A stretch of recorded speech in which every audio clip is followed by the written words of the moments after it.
I had no idea what awaited me that night, nor how my life would change irreversibly after the events I was about to face. Working the night shift was already uncomfortable, but that early morning, I would learn the true meaning of terror. The rain was pouring outside, drumming on the restaurant's roof like a constant reminder of the loneliness and darkness that dominated the city.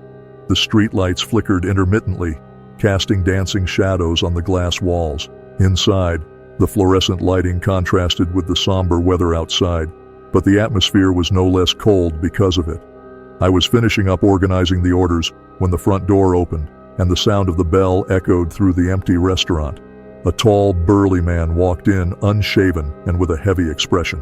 He looked like he hadn't slept for days, and the way he stared at me made my skin crawl. "I want a number 4 combo with extra cheese, 2 Big Macs with large fries, 3 apple pies, and a mint shake," he said in a deep voice, while his eyes stayed fixed on me as if he were trying to read every piece of my soul. "Stan, your total is $46.50. Gary, my coworker, replied with unsettling calm. I couldn't understand how he managed to stay composed in front of such an intimidating figure. Stan tossed a bunch of dirty, crumpled bills into Gary's hand, his fingers trembling slightly. There was something disturbing about the scars and marks covering his hands. "I'll call your number when it's ready," Gary said, still impassive. Stan moved away, heading to a table in the darkest corner of the restaurant. His presence stirred a visceral feeling of unease. Does this guy have a family waiting for him at home, or is he going to eat all that by himself? I murmured, eyeing the absurd amount of food.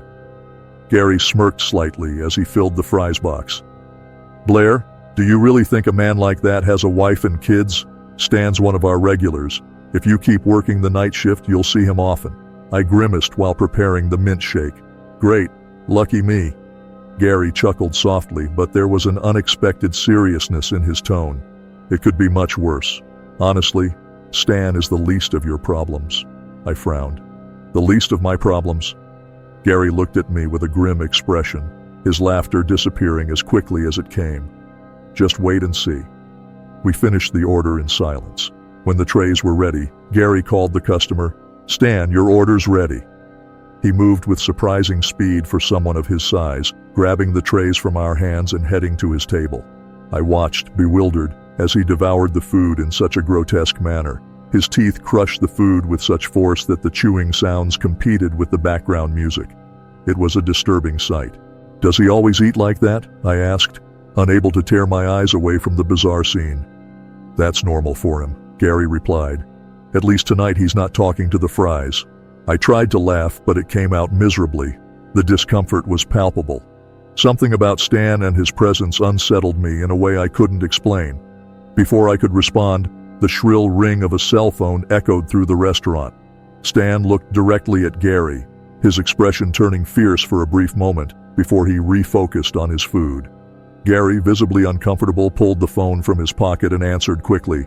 "I need to take this," he told me, hurriedly disappearing into the kitchen, leaving me alone with Stan, whose red, ravenous eyes remained focused on the tray as if his life depended on the food in front of him. A few minutes later, Gary returned. His face was pale, almost translucent, as if he'd seen something that had shaken him deeply. He leaned against the counter, his gaze lost somewhere in the restaurant, and I was immediately concerned. "Gary, what happened?" I asked, trying to understand what was going on. It took him a moment to respond, and when he finally spoke, his voice was shaky. "My parents, they were in a car accident.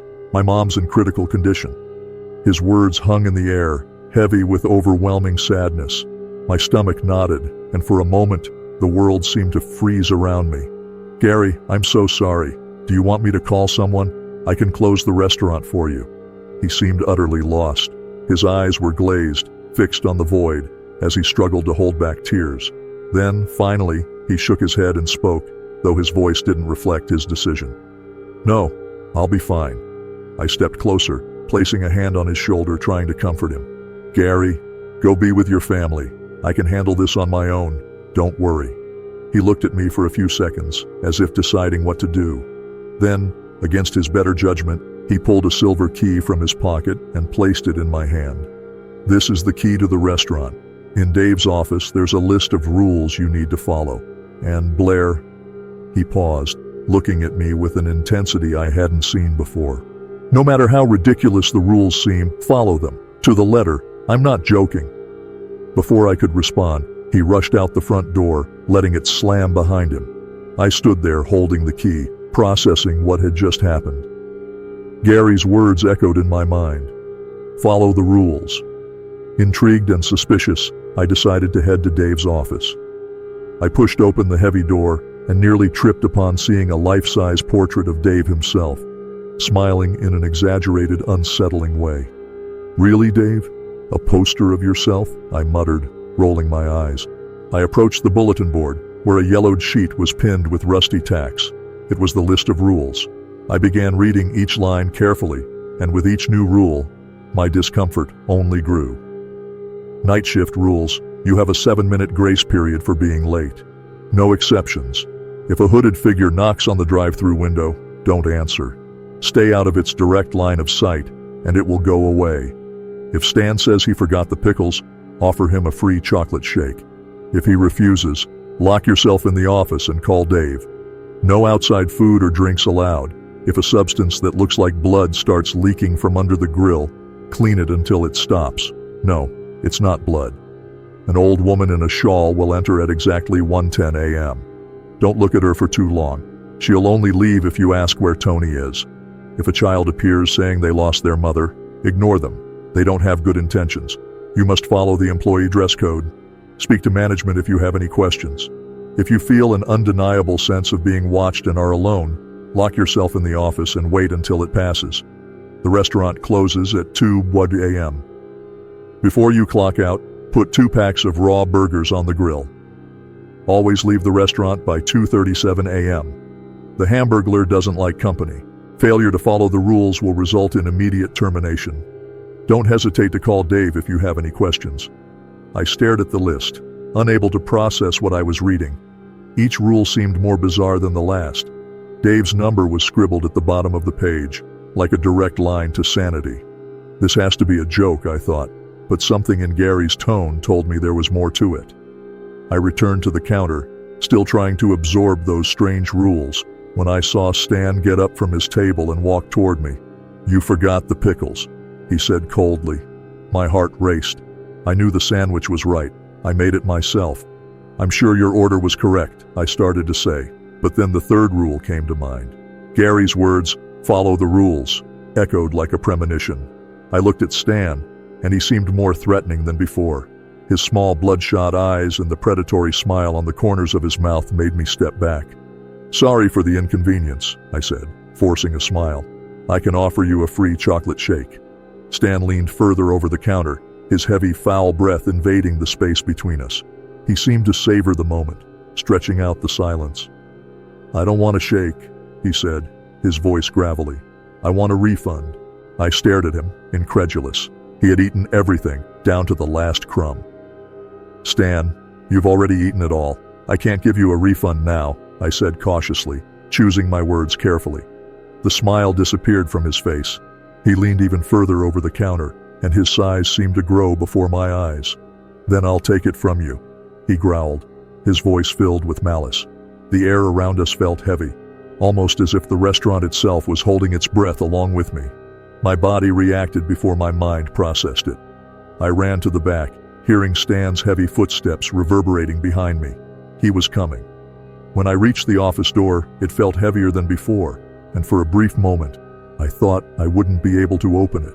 My hands trembled as I pulled the handle with all my strength, finally managing to lock myself inside. The sound of the impact followed. Stan's fists pounded on the door with terrifying force. He bellowed from the other side, his voice turning into something almost animalistic. I'm gonna get you, you coward! You can't stay in there forever! My body was paralyzed with fear. My hands were still shaking as I remembered the third rule. If he refuses, lock yourself in the office and call Dave. Without hesitation, I tore the paper with Dave's number from the bulletin board and dialed it with trembling hands. The phone seemed to ring forever, and each second that passed with Stan pounding on the door felt like the air was being sucked from my lungs. Finally, Dave answered. Hello? His voice sounded distant. Dave, it's Stan. He's trying to get me. The free shake didn't work, I said, my voice coming out more desperate than I wanted. Dave sighed on the other end of the line, as if I were interrupting something much more important. Blair, calm down. Put the phone on speaker and hold it close to the door. Despite the panic overwhelming me, I did as he asked. Stan, can you hear me? This is Dave. A disturbing silence fell on the other side of the door. The pounding stopped, and for a moment, I thought Stan had vanished. Then, his voice finally responded, but something about it was different. He sounded more restrained. Yeah, what is it, Davey? Are you bothering one of my employees again? Dave's voice was cold, emotionless. I don't need to call Mrs. Barrett, do I? Stan's tone changed instantly. The growling anger disappeared, replaced by something that sounded almost childlike. No, please don't call her. I'll behave, I promise. That's what you said last time, Stan, Dave continued, unfazed. This time, I want you to leave and apologize to Miss Blair.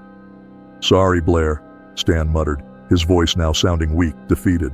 Can I take the shake now? No, Stan, just leave, Dave ordered sternly. I heard the heavy sound of Stan's footsteps retreating from the door, each step lighter than the last until the restaurant fell back into silence. I allowed myself to release the breath I'd been holding for so long that my lungs hurt. I couldn't believe it was over. Thanks, Dave, I said, trying to catch my breath. No problem, he replied, his voice void of any sympathy. Good luck with the rest of the night. The tone of Dave's words suggested something I didn't want to acknowledge. This was far from over. I hung up the phone and stayed in the office for a few minutes, trying to calm down. The silence was almost tangible now, but somehow it didn't bring relief. Something inside me told me the real horror was yet to come. When I returned to the counter, a pang of dread hit my chest. Something was wrong. Out of the corner of my eye, I saw movement. Outside, at the drive-through window, there was a hooded figure. I stopped breathing. Rule 2. If a hooded figure knocks on the drive-through window, don't answer. Stay out of its direct line of sight, and it will go away. The figure was watching me. Even without clearly seeing its face, I could feel those eyes, cold and watchful, piercing my soul. Then, as if it were a warning, a gloved hand began to gently tap on the glass, each knock resonating like thunder in my mind. The sound echoed through the restaurant, reverberating inside me. I froze. I couldn't move. I couldn't look directly at the figure. The rule was clear: stay out of its direct line of sight. So, I crouched behind the counter, trying to hide my body from that thing's view on the other side of the glass. The knocking grew louder. The window shook with each knock, and it felt like it could crack at any moment. My heart raced, and all I could do was curl up, hugging my knees, praying that it would go away. The sensation of being watched was so intense that my skin tingled, but I followed the rule. After what felt like hours, the sound stopped. The restaurant plunged into an overwhelming silence. I opened my eyes slowly, still feeling my body trembling. When I finally stood up, the hooded figure was no longer there. I looked at the clock on the wall. 12:15 a.m. There were still almost 2 hours left until the restaurant closed.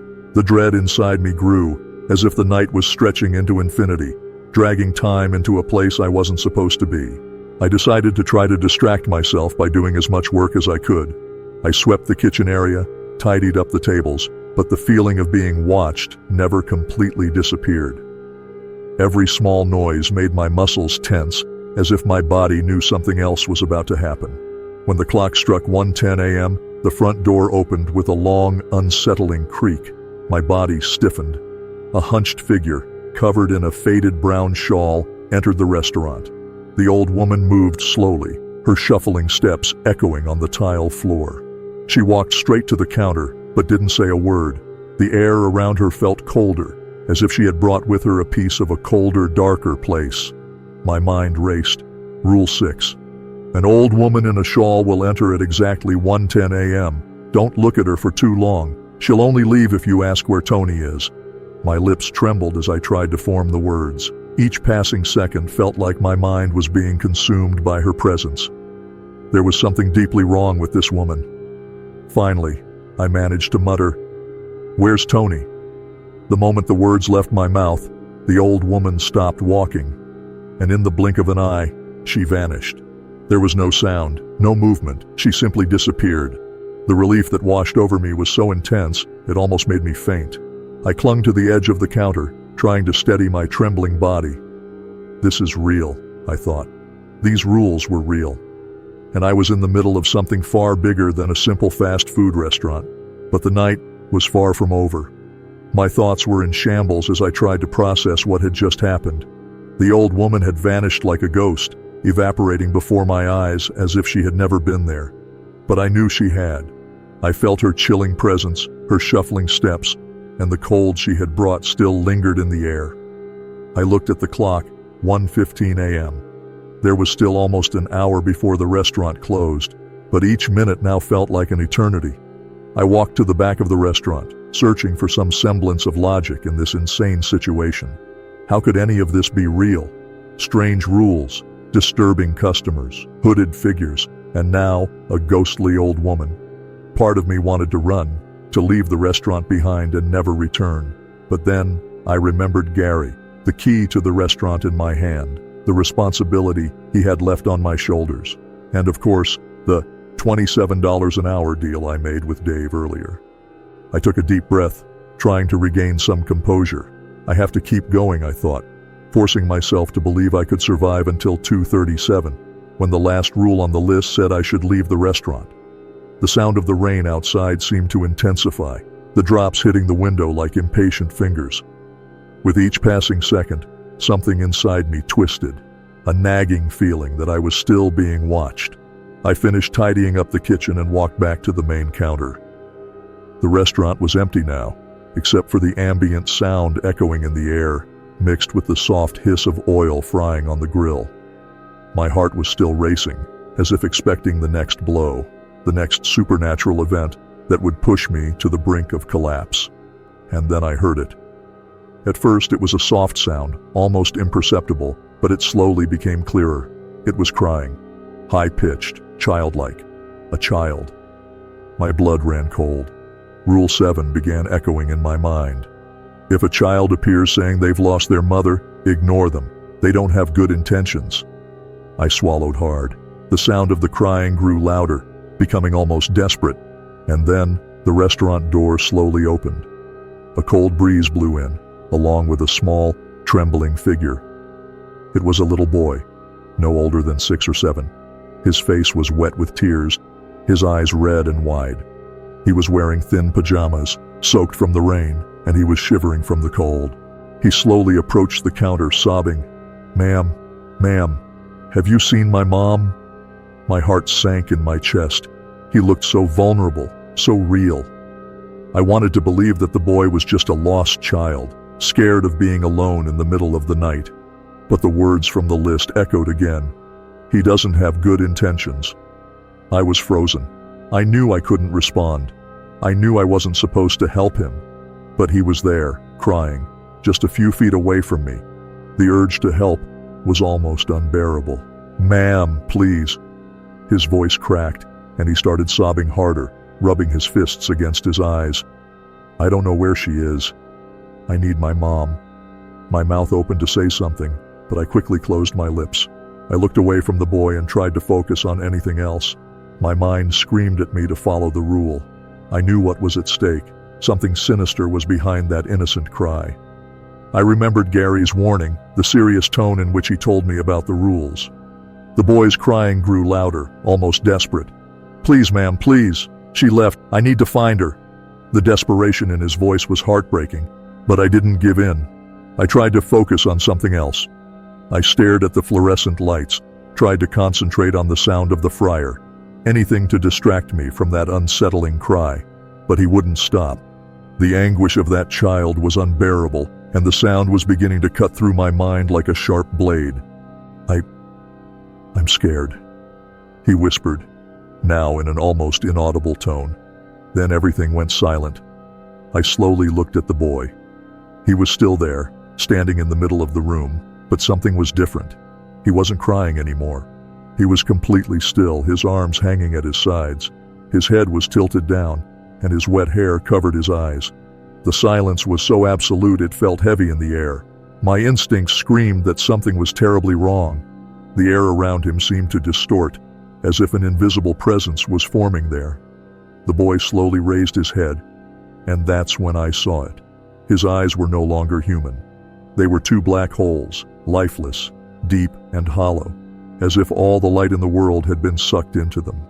A sinister smile, much wider than any human smile should be, spread across his face. Sharp teeth glistened under the restaurant's lights. "You should have helped me, Blair." His voice was different now. Deep. Supernatural. The sound reverberated in my mind, almost making me fall to my knees. Without thinking twice, I ran to the back again, this time faster than before. The office door seemed like my only salvation. Behind me, I heard the sound of the boy's bare feet hitting the floor, each step sounding closer, more urgent. My breathing was ragged, my eyes blurred with panic. Finally, I made it to the office and locked the door. I threw myself against it, trying to keep the boy from breaking in, but unlike Stan, he didn't pound on the door. The silence returned, but the cold remained, penetrating. Minutes passed, maybe hours. I didn't know. When the air finally seemed to warm up a bit, I let out a shaky breath. I knew he was gone, but the terror persisted. I forced myself to open the door slowly, peeking down the hallway. The restaurant was empty again. There was no sign of the boy. I returned to the counter, still with my nerves on edge. The clock on the wall read 1:50 a.m. There was very little time left before the store closed, and I was desperate to get out of there. But before I could finish organizing the last orders, something even more disturbing happened. The sound of something dripping made me look toward the grill. A dark, viscous substance was leaking from under it, forming a small puddle on the floor. The color, the texture, it looked like blood. Rule 5. If a substance that looks like blood starts leaking from under the grill, clean it until it stops. No, it's not blood. Panic rose again. It couldn't be possible. That definitely looked like blood. The metallic smell began to fill the air, making my stomach turn. I grabbed a cloth and went over to the grill. The more I cleaned, the more the substance oozed out.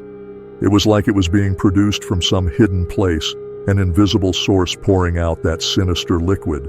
My thoughts began to spiral as I tried to hold back tears. This isn't real. This can't be real, I repeated to myself, but deep down, I knew it was. I scrubbed the floor until the pool of fake blood finally dried up. The clock struck 2 a.m. Finally, it was time to close the store. I hurried to follow the last rule before leaving.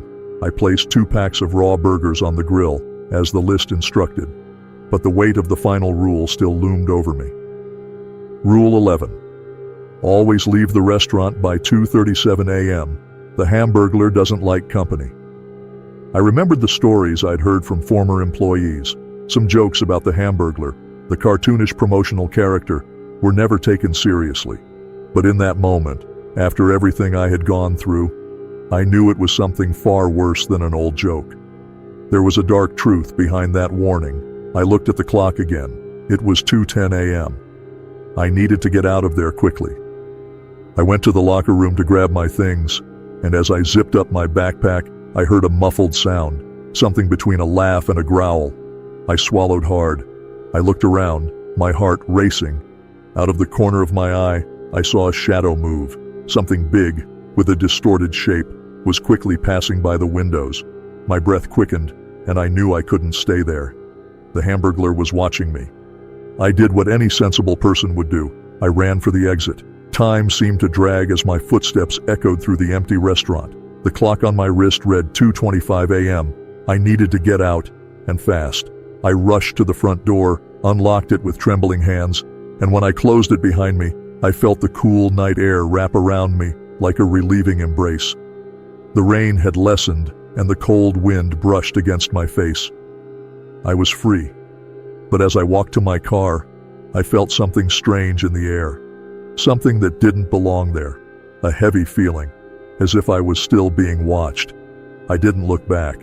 I just got into my car, started the engine, and drove away as fast as I could. When I finally got home, my hands were still trembling. Whatever had happened that night was far from being explained. I knew I had survived, but at what cost? I closed my eyes and wondered if I would have the courage to return for my next shift. The next morning, I went back to McDonald's. I needed answers. I walked into Dave's office and found him behind his desk, calmly flipping through papers, as if nothing had happened. 25 per hour, he said without taking his eyes off the documents. 27, and I'll stay, I replied, the bitter taste of fear still lingering in my mouth. He smiled slightly, unsurprised. Deal. I knew I was making a terrible decision. I knew that night wouldn't be the last time I faced the inexplicable. But in the end, the money spoke louder, and somehow, part of me knew I would return. At that moment, I wasn't just any employee. Now, I was part of the game.